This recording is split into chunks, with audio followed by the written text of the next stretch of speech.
Alrighty, guys. And so welcome. If you're new, what we do is we'll be talking about stepping into your power.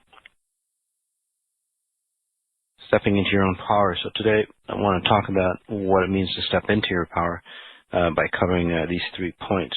What it means, what conventional wisdom or conventional thinking of stepping into your own power is about, some of the pitfalls on how that concept works or belief systems, to what people think it means.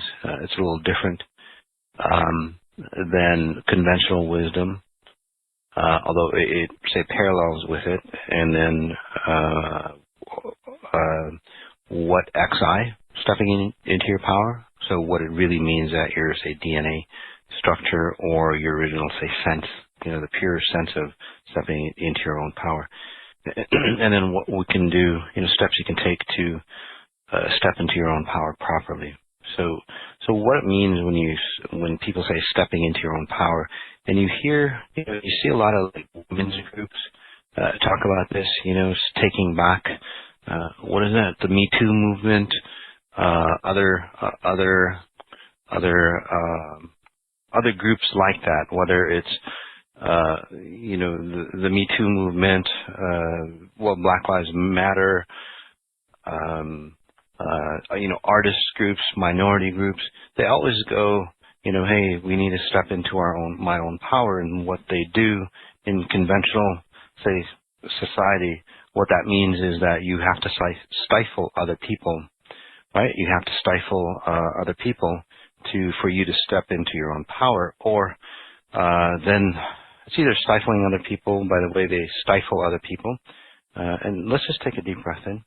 Guys, and I'll just work on you guys as a group. So this is more of a experiential learning phase where you start to, say, feel the frequencies as I don't want to say teach, maybe lecture, maybe let's say talk about the subjects, and just settle in because you guys are feeling it anyway. So the bigger version of, say, stepping into your own power is, one, stepping away from time and space. Right? So stepping away from your limited idea of who you are, because how can you step into your own power if you're, say, limited by time and space? Right? And stepping into your own power very parallels closely to, say, willpower. Right? In this conventional reality or in time and space, you don't have willpower. There's just no way that you can. Look at the way you're born, especially if you're handicapped, or say a little short on, whatever it might be, right? Looks or wealth or, physical intelligence, whatever it might be, right? Can you have free will? Obviously you can't, because you're stunted or limited by, say, the physicalness of your being, right? You can bypass all that. But again, stepping from, say, your 1% over into your 99%. That's what it really means to, say, step into your power. Okay? So imagine what you could do if you, and I talked briefly about it, but as a whole, when you can step into your own power in that essence, not only can you, say, resolve your own life issues, but then imagine the loved ones. Imagine if you had kids and you were, say, a complete being, right? Integrated with that integration of your 1% and your 99%, because both aspects are needed. Some of you, again, through religions and all that, you stepped away from your power.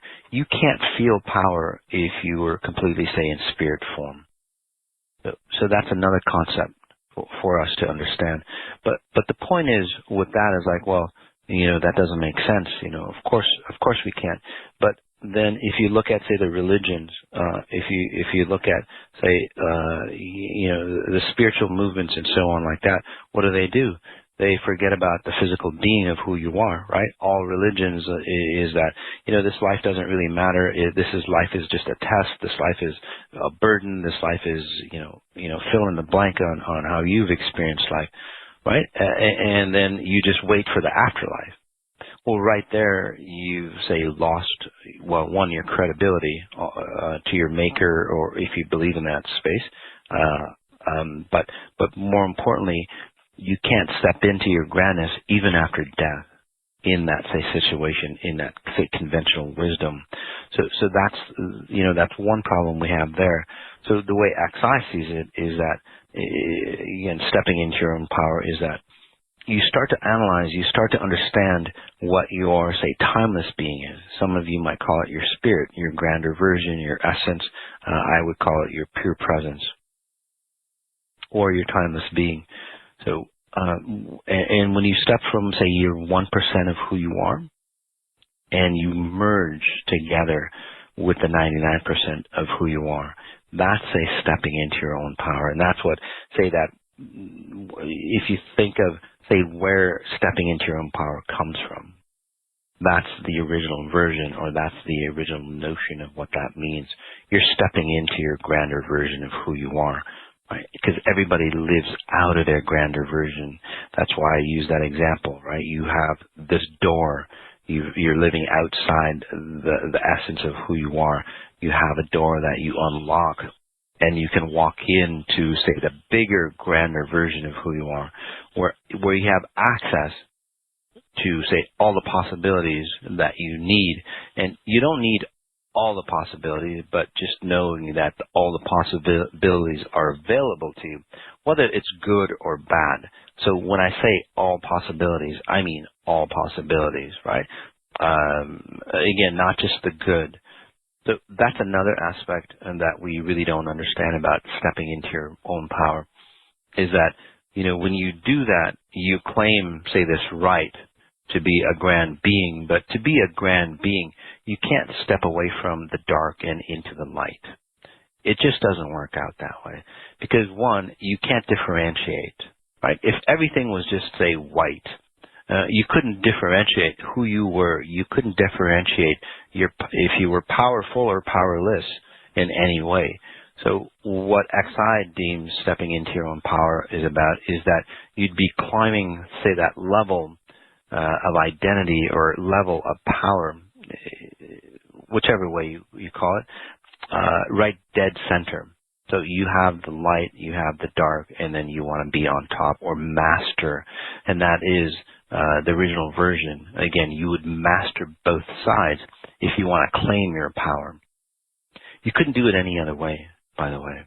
However, again, stepping backwards, conventional wisdom, and I'm just comparing the two, conventional wisdom or conventional thought is that, again, you're just this, when you're stepping into this power, you're just a grander version of, who you are with, and a sainthood, so to speak.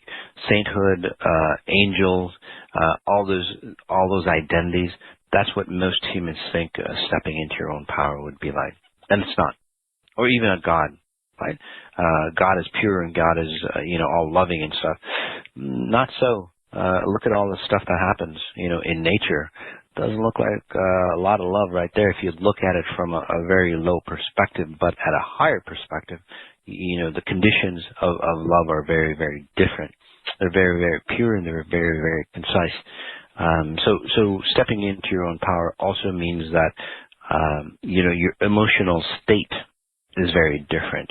Most individuals, operate from an emotional state that is very insecure, and you're always defending who you are. You're defending who your self-identity is, and then it turns into defending your property, right? Whether it's, your spouse, your kids, your money, your intellect, and so on like that, right? You're always defending. So does that really say stepping into your own power? It's really not. Stepping into your own power, the XI way, or the original form of it, is that you would step into that height of awareness that's so grand that you really don't need to, say, protect your space. You really don't even need to, say, claim your space. You don't have to be, say, climbing up on top of the mountain shouting out, I'm, this grand being, or I'm this powerful being. You just are. You just naturally are. I guess a good example would be the mountain. So instead of being on top of the mountain or climbing the mountain or conquering that mountain, again, that's what most people think in the conventional way, right? You have to climb, you have to overcome these obstacles to really feel the power. But in a lot of situations, when people say climb out of the obstacles, they haven't really climbed out of the obstacles. They haven't really resolved those obstacles, those issues deep inside. They've just found a better way to mask it and hide it or bury the hell out of it deep inside. Okay? So look at any successful individual. And then if you know any successful individual at a personal level, they're just a person with a lot of troubles that have say a lot of money or success. The only difference is that people who don't have a lot of money, they still have a lot of troubles. So these guys, they just have a better way of say looking better with all the troubles that they have. So again, it's about burial, right? And that's what stepping into your own power or stepping into the power is about in the conventional, say, strand or wisdom of that. So in the XI way, and as a note, I didn't develop XI, I didn't create it. I just discovered it. It's been around for way beyond time. It's been around. These are just the physics principles. I've just named it or labeled it XI. Okay? In the XI modality or method is that you are the mountain. If you look at a mountain, it just is, right? It's powerful. It doesn't have to do anything. It doesn't have to show off. And I just want to say that's another claim too, is that people start to become egotistical when they step in their own power. They have to say step on other people, which shows you that you're not in your power. If you're always, say, forcing or always trying to prove, not necessarily to other people, but that's what happens, but you're actually trying to prove to yourself that, you are this powerful being. Well, you're not. If you always have to prove, right? People should just know. Again, the mountain example. The mountain doesn't come and, destroy you. It doesn't move. It doesn't do anything. But again, you push against the mountain and it'll push back. You have to say live in accordance to say the climate of that mountain. If that makes sense to you. Say that you're climbing up, right, 15, 20, whatever, 30,000 feet, right? That mountain dictates that you adhere to the standards of that mountain. Otherwise, you perish. So that mountain doesn't do anything, by the way, right? It's just there. So it's a consciousness. So humans, and you might compare, well, humans are different. They're really not. An individual can be that powerful where you don't have to do anything and you can prove, say, your presence. Again, stepping into your own power, right? Your higher self. Where those individuals, they can just stand there and win an argument. They can just stand there and command a room, right? Dictate a room. They can just stand there and no matter who has the title or who has the money, that person, say, walks into the room and, all eyes or that presence or that power goes back to that being. Right? So this bypasses how much money somebody has, how much clout, physical clout somebody has, and all that. So it's actually happened to me, by the way. Very famous individual, walked into, say, their seminars or rooms, and then within a very short time, you could feel the tension as, they lost, say, their power. Right, or their ego, and it didn't say transfer to me, but you can see, followers or people who say would look up to that person just gravitate to another individual. That was me. So, and I say that not as an ego statement, but that's really power. That's real power. When people don't even know who you are. Right? When people don't even know who you are, don't even know your successes, don't even know anything about you, and they just gravitate towards you. So How does that work? It's quite amazing, right? Again, in that, say, state, what happens is that, well, you don't have to prove yourself. You are the proof in itself. Those individuals who, try to push and shove and say, I'm all this and I'm all that, you don't have to do anything like that. Your resonance, your frequency is so powerful. People look at you and let's see how I can say this. So when people in this conscious realm, in this level, people are impressed by titles, credentials, power, right? Who they know and all that. But, those are very limited. Again, that's only 1%.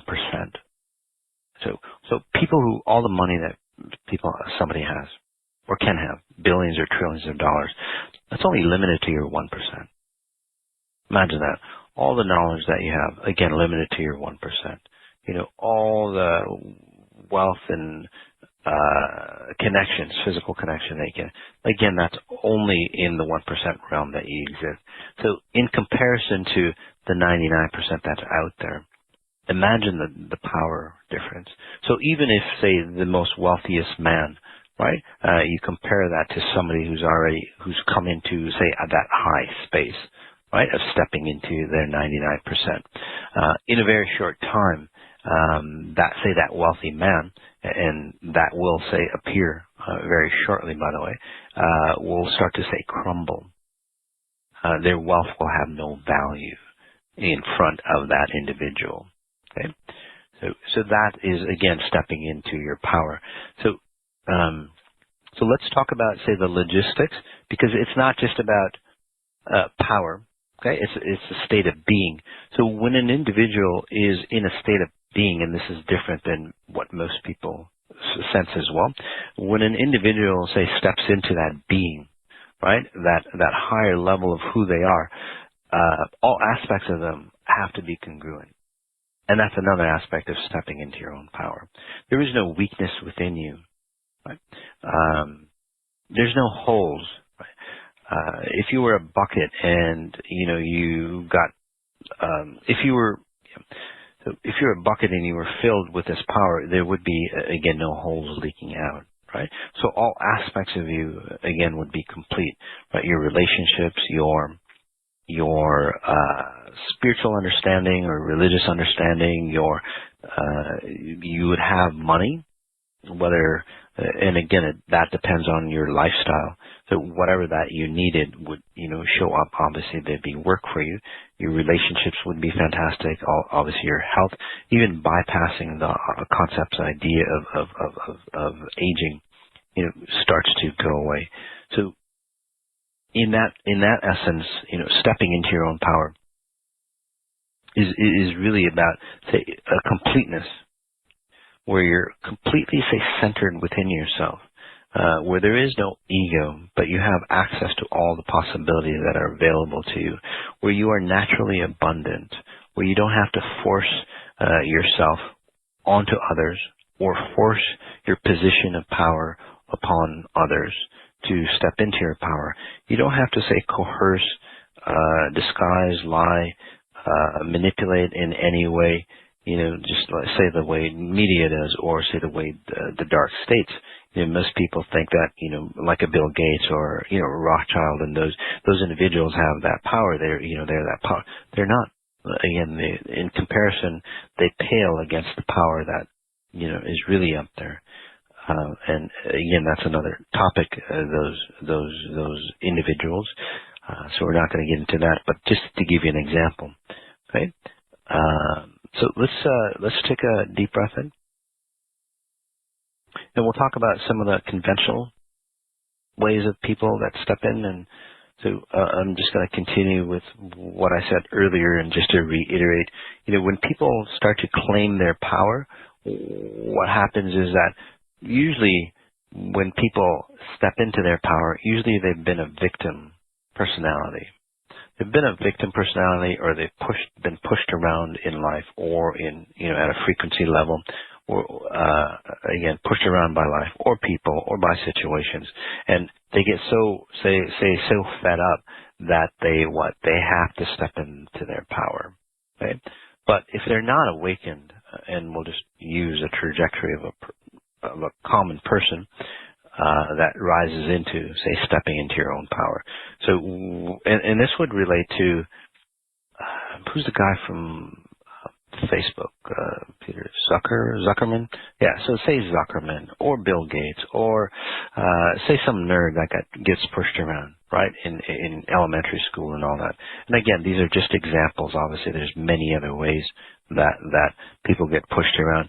But most people find that power stepping into that own power because, and I'll use these three examples, or many women, by the way, right? Again, like I was saying, the women's movement, the Me Too movement, or if you're colored and so on, you've got the black movement and all that other stuff that's there.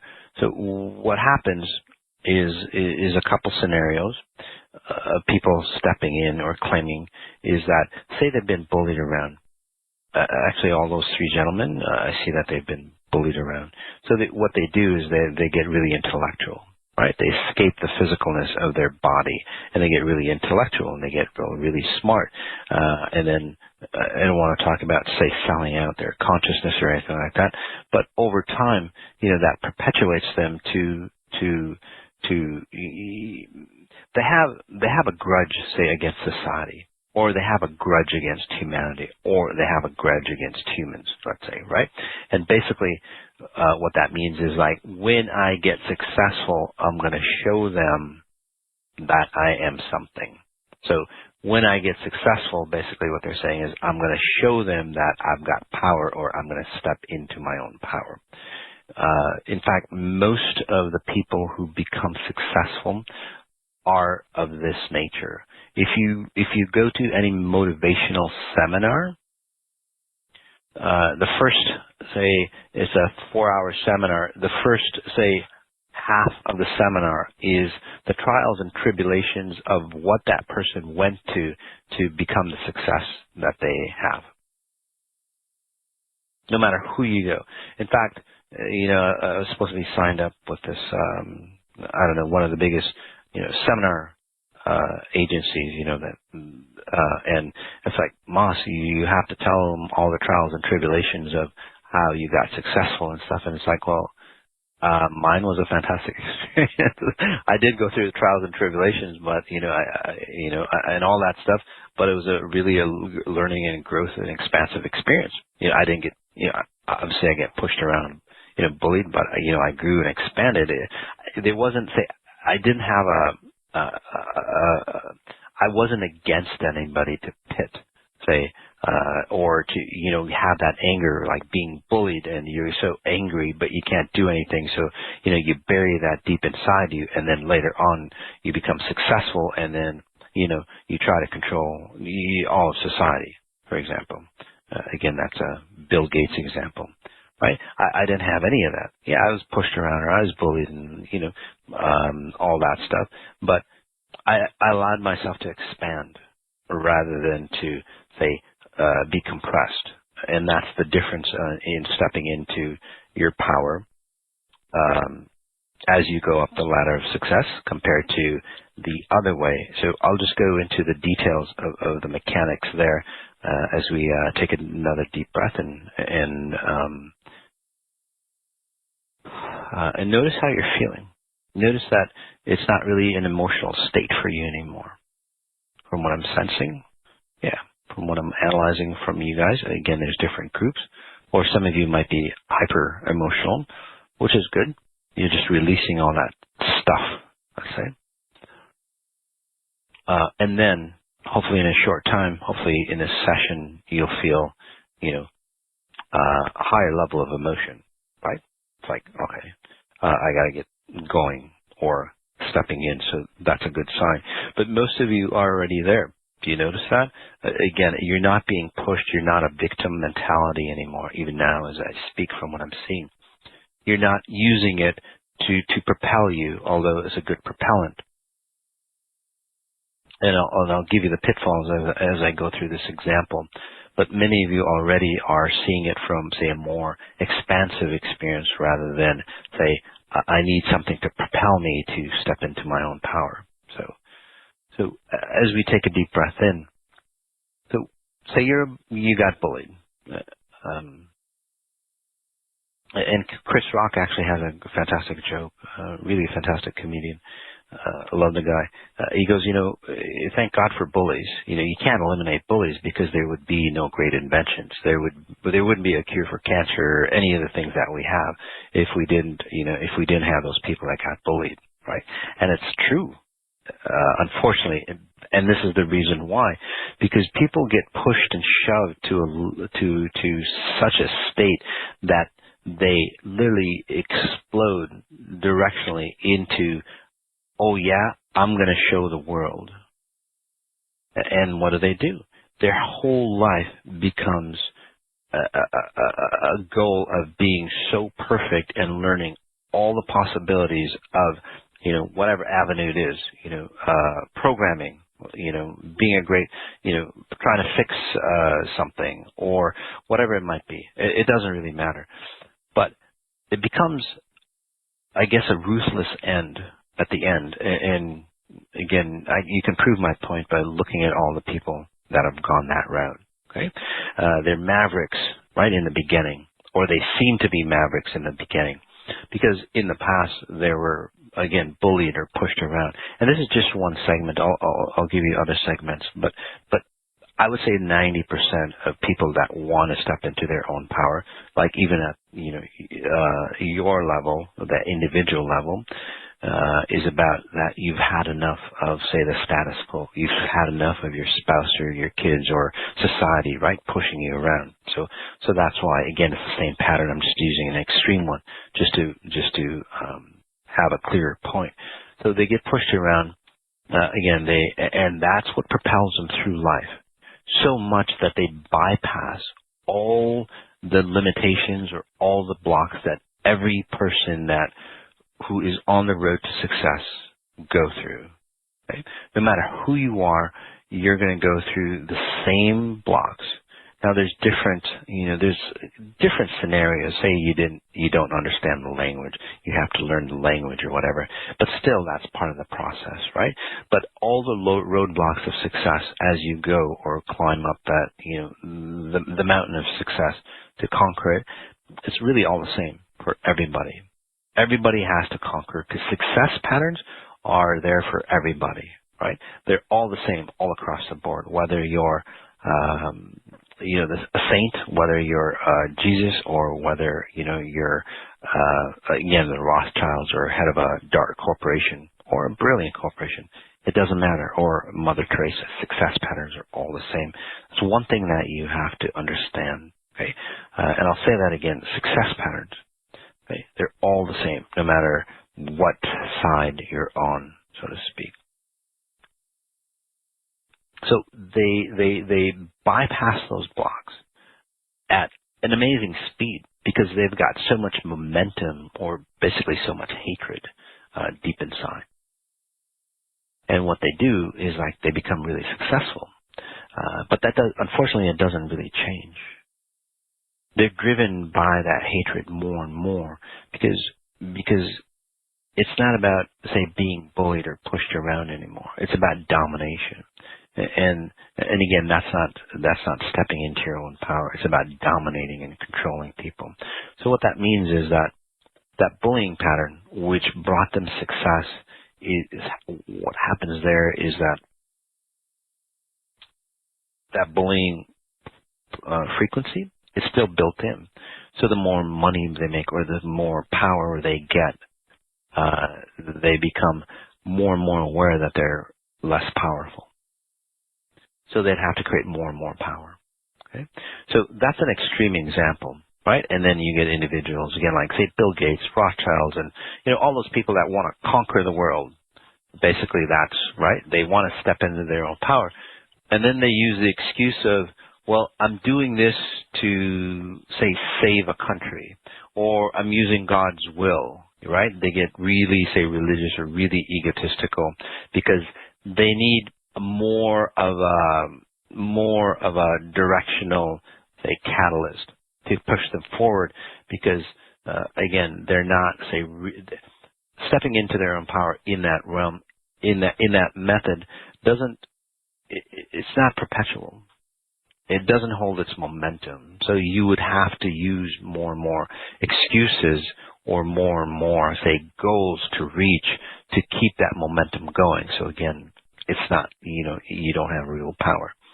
So put it at your level. Let's step back a bit and notice how you try to use your pattern of trying to step into your own power by bullying people or by pushing people around, for example, or by going, shit, I'm not going to take it anymore, right? Some people, get into physical fights and argue, it's like they start welling up inside, they start exploding and they blow up, and one day, they go kill their spouse and all that stuff. Again, and people will say, hey, I stepped into my own power. Deep down inside, they might feel really good, but then obviously there's some negative attributes to stepping into your own power that way, right? Or worse yet, people start to pass laws to control others, like this COVID thing. A lot of the things, it's not about health and public safety or anything like that, because the science doesn't really back it up. But again, it's about all those government mechanisms, like I predicted a while back, 2, 3, maybe 4 years ago, those individuals who are in power that lose that power, right? So they want to step into it more, so they would have to use control. But look at your life again. So I'm just giving you the bigger example, but the important thing is about you. We're talking about you, how I can help you step into your own, say, that grandness. So let's take a deep breath in.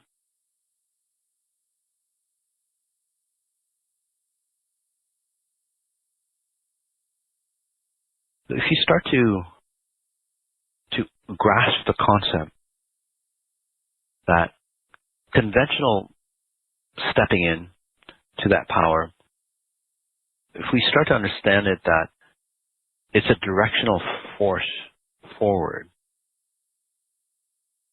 right? So the mechanics behind it is that you're in point A, okay? You're in point A and you want to get to point B. So basically you're in a hole and you want to, you're in a hole and you want to go basically into another hole that looks better for you. So I explained this, maybe a couple days ago on the 18 days. So if you're not familiar with the 18 days, you can go to the website, masajani.com, and look at the 18 days. It's really the fastest way to transform your life, hands down. Okay?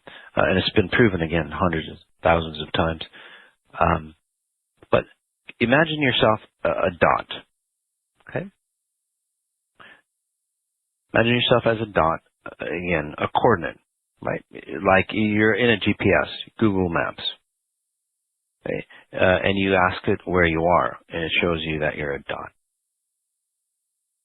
So stepping into your own power is that you want to go from where you are, who you are, to another point. So hopefully you can imagine or visualize that. But in reality, what you're doing is that, say, your higher essence of who you are, imagine that within that dot, there's a circle around you. Okay? So there's a circle around you. And that circle is basically your environment. That circle is your self-image, your identity, who you think you are, your body structure, your the way you look, your emotional state, how you get ill. Again, the makeup of who you are, right? So you hate the circle or the environment that you're swimming in. You're in that soup, so to speak. And again, you hate the taste of the soup that you've created, the soup of life that you've created. And then what you do is again, you've got that circle, and then you step out of that circle and you create another identity of who you are. Okay? So there's a lot of issues with that. One, you still are the environment that you walked away from.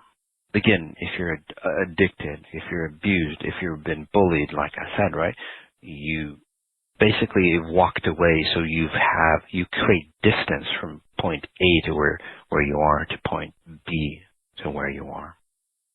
So you still have those issues, but you've tried to move away, so to speak, by stepping into your own power, or trying to step into your own power by claiming something. Again, whether it's success, whether it's getting back at somebody, right?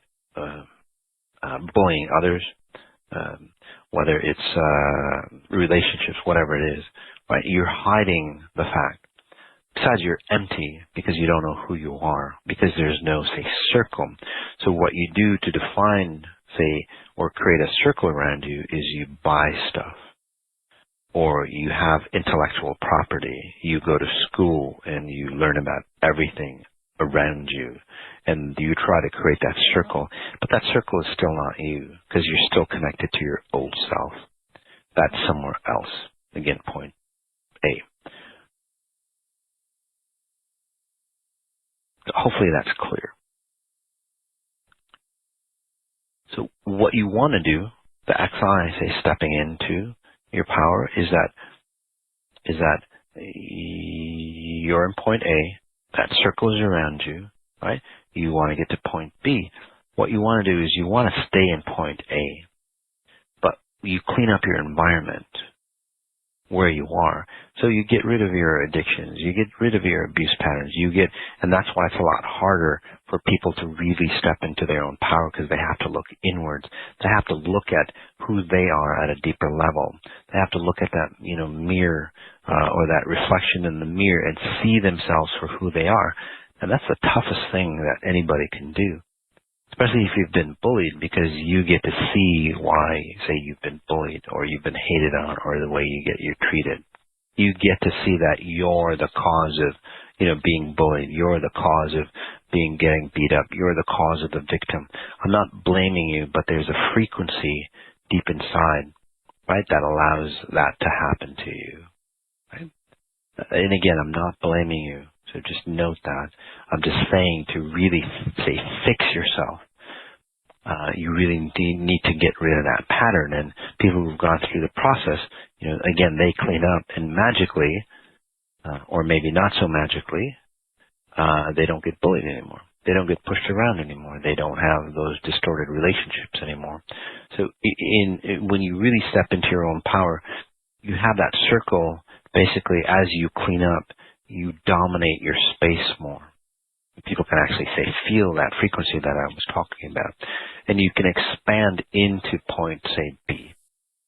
That makes sense to you. You still are where you are, but you expand. That circle gets bigger and bigger and bigger to, say, till it covers point B and beyond. That makes sense to you. I wish this was on a Zoom call or something. I could draw it out for you. But when you do that, not only do you not lose your identity or yourself, but you claim more of your identity, because you're a grand version, right? You're that 99% all-powerful being. If you were not stuck to time and space, or if you were your spirit, right? You would be that grand version of who you are. That's why that circle, it actually is a sphere, but the circle in this example, that circle would expand in accordance to how, say, enlightened or how powerful you can hold on to, how much power of you can bring into, say, this physical state or your physical being, again, which wipes out all those things, again, bully mechanisms, victim mechanisms, or lack of identity, basically, right? And then not only is point B available to you, but just think, if you created a bigger circle, all aspects or possibilities of that B all around you, say, open up for you. And a lot of times, say, you expand into what you really desire, you can actually say find something else that's even more desirable and even more beneficial for you that you didn't even know about. So that really opens you up into, again, that power state that you want to be in, but it also gets you closer to free will.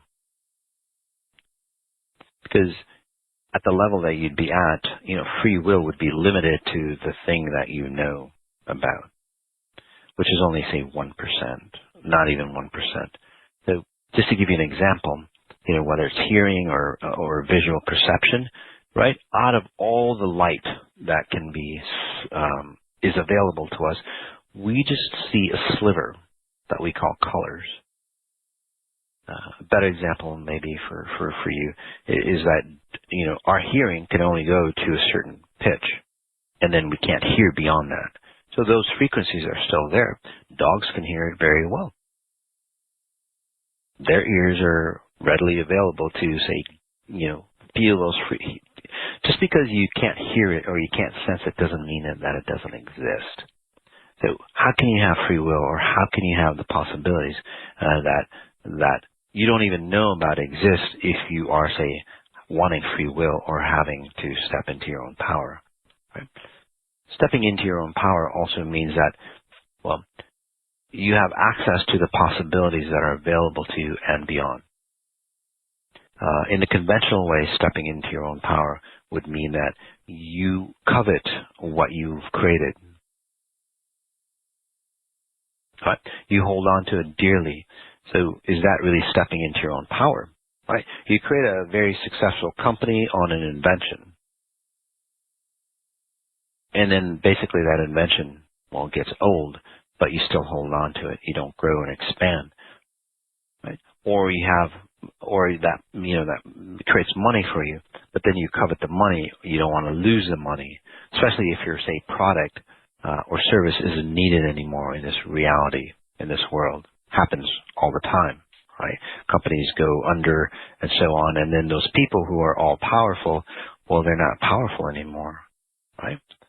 Or entertainers, for example, right? They're all these grand beings, and they go, yes, I've stepped into my own power, but then what happens to them after their has-beens, right? Why did they lose their power if they actually stepped into it? So again, all those examples, or maybe even some could relate to you. You were all powerful and all this grandness until, say, somebody died around you, and then you're out. Or you got divorced or separated, right? And then your life went to shambles, or your kids moved out, or your kids died, or just fill in the blank, according to your own experiences. So was that really stepping into your own power? So when people, again, get kicked in the ass from situations like that, and then they create another opportunity to step into their own power, basically it's the same cycle that happens again. So the next time, say that you got bullied, you stepped into your own power, right, by creating success. Right now, you're on top of the world, and people think you're on top of the world. Again, obviously, you're not. Your company goes bankrupt. You've lost your identity. You get drunk and all that stuff. It takes you a couple of years, and then what do? You have another idea. So this time, what will happen is that you will covet the idea. You'll hold on to it, cling on to it even more. So. And I've used success a lot, but look at the religions out there. Look at the spiritual movements and concepts and ideas that people hold on to and covet, or the person that you covet because you're afraid of losing them. So in conventional wisdom or conventional society, when people step into their own power, they lose the power that brought them in to, say, that euphoria or that grandness, because they're afraid of, say, that power source. The power source shouldn't be anything of a time-bound nature, like money, success, identities. like a role, title, a relationship. You can't be or you can't have complete power in any of those situations because, well, they're time-bound. So basically, they deteriorate over time. That's what time-bound means, by the way. Anything that's time-bound deteriorates over time. And what we do is we covet. And by covet, I mean you hold on to it so tightly so, one, it doesn't die off. But if it's a time-bound, say, success or power, it cannot die off. It cannot help dying off, no matter what you do, right? No matter what you do, it has to die off. Imagine, a campfire. You're on this campfire, so, you've got that piece of wood that's, burning into charcoal, right, or ashes. That would be your success mechanism. That would be your relationships. That would be whatever. Again, so the more brilliance of light it has or shows upon you, right, the more that you know that, well, it's an exchange. So when that happens, you would have to add more wood into it somehow. Again, another physical, time-bound power play. Or you would have to consume others to create that energy, to create that light that you feel as power. Does that make sense to you? Hopefully it does. So let's take a deep breath in. And again, all the examples that I'm using, they're not far-fetched. They're not, like some of the philosophers that are out there, or some of those, great individuals, their theories and they're expansive, like quotes, or statements, that can fit into anything. But, it's like out there, it never really happens, right? Or the possibilities, exist out there. But these are like solid cases or solid evidence. And I just want to bring up in today's situation with COVID and so on, you're starting to see, the grandness, or people who have, the billions of people who have stepped into their own power in that way. Well, the wood that is supplying their brilliance, let's just say they're running out of it. Okay? So, and they're really, say, struggling. Some of those individuals might be you. Again, some people, might have more expensive wood, but it's still, say, the same limited quantity because it's a time bound, right? So you might hold on to, say, at the lower levels, let's say, okay, where power doesn't exist. For example, let's talk about that. Okay, so to kind of bring it home, middle income, so to speak, or low income or no income. Let's talk about those kind of say patterns, and where people step into their own power for a second, so we can understand that it's not just about money, because I think there's a separation. It's like some of you go, well, thank God I'm not that successful and all that, because now I'm safe. Well, you're not that safe. You just have a different, say, way to claim your power. So what individuals do, say, at these levels, okay, is that they covet, or they start to control, one, their families, their family value structures. They hold on to belief systems or identities. So the more intellect you covet or you hold on to, the less, say, that you would believe into, the less you believe in religion and spirituality. That's why there's that trade-off. It's not that they're any smarter, right? Or it's not that they're more intellectual and, they don't believe in, say, again, a religious and spiritual, entity out there, although it is pretty fictitious. But, I don't want to get into that aspect. But again, it's not that, that stuff doesn't exist, let's say. It does exist. I mean, I'm in that world all the time in its purest form, like many of you who practice XI, outside of religion and spirituality, by the way. So these individuals, again, as you get more intelligent, or as you get make more money. Right? What happens? You become all powerful, or you so to speak step into your own power. Well, you don't need God as much. You don't need spirituality as much. That's why it's not about belief, although they would claim that, it doesn't make sense, right? The Bible or the Quran or, whatever book that out there. And again, it doesn't make sense, but it just proves to them that they don't need that stuff. That's why there's a shift. So they don't believe in any aspect, but they would blame, say, the misconceptions in those belief systems. Again, because they think they're all that powerful. So in, say, the lower, where people don't have control like that, right? Where they can't control the masses, or they don't have a lot of money and all that, or connections, what they do is they would hold on to a belief.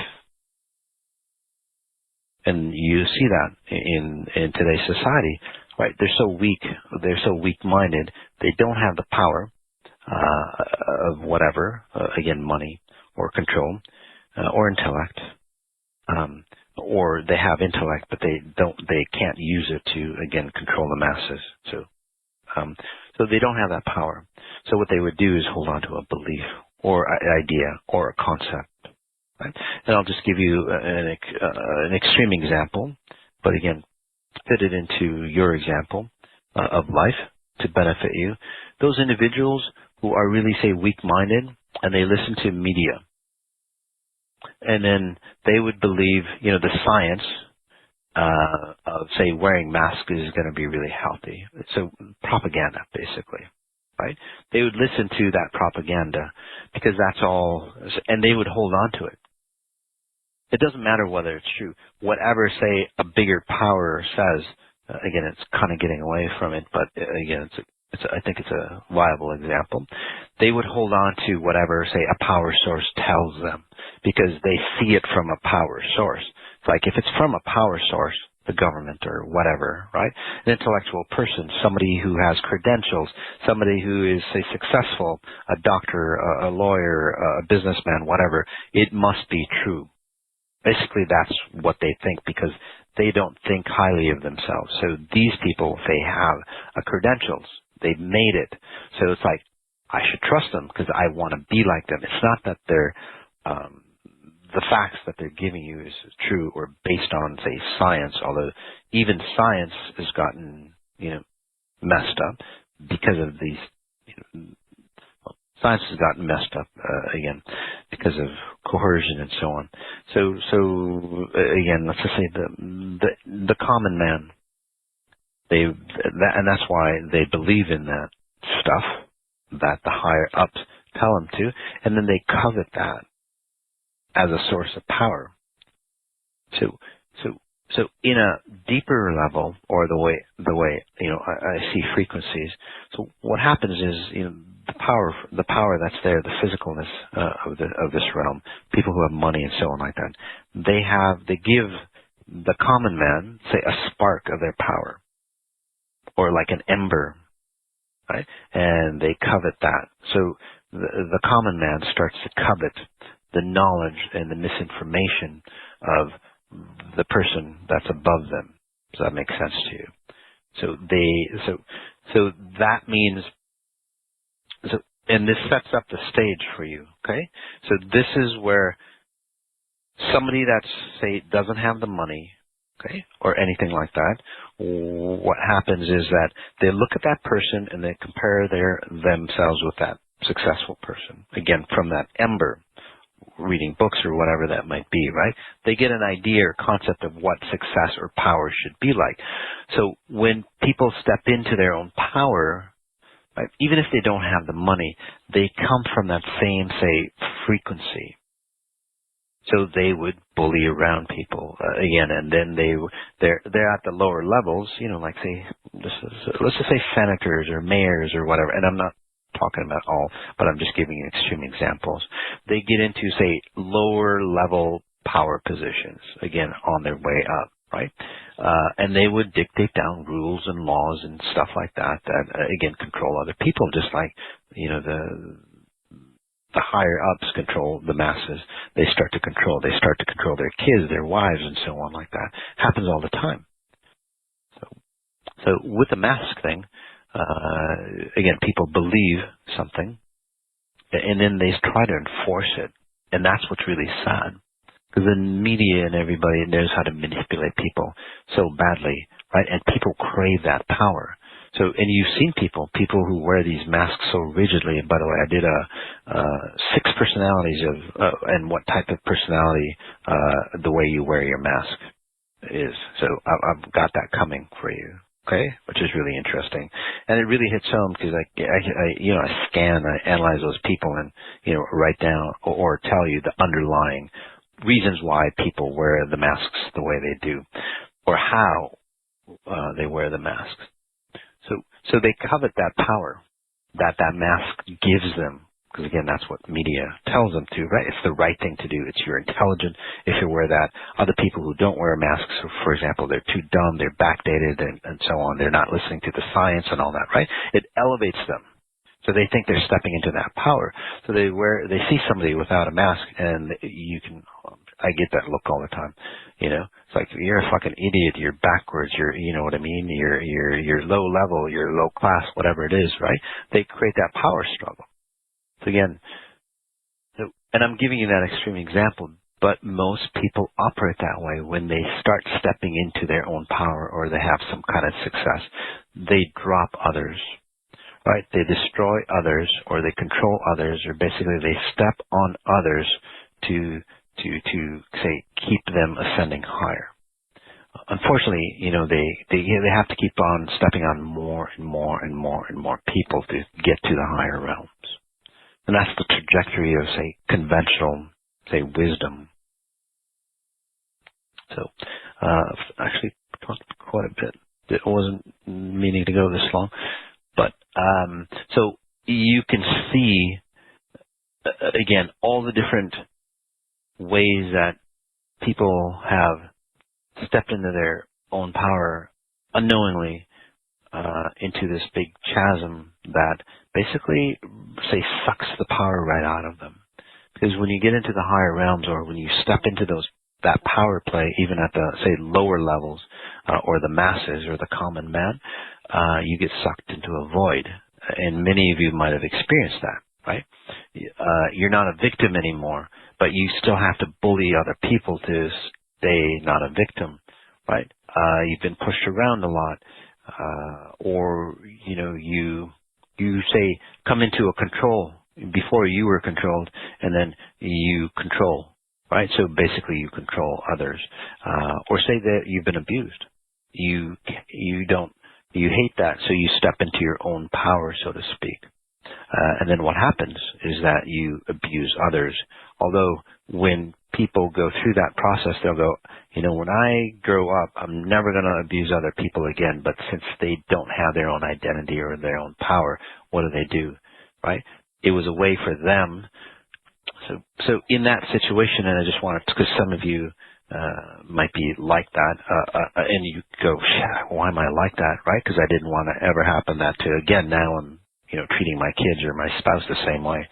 So say that you're, young and you get abused, and maybe it's, say, a quarter of the people here listening in. You're young and you get abused. That abuser looks all powerful to you, especially when you're young, right? It's like they have the power. They just look at you and you just like melt or cower or, get subdued or do whatever that they say.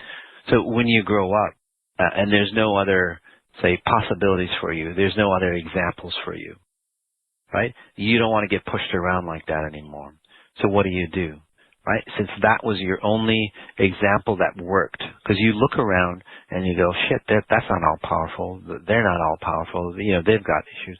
So, and that's the only example that was viable for you, and it worked because it, controlled the hell out of you and even abused you. So what do?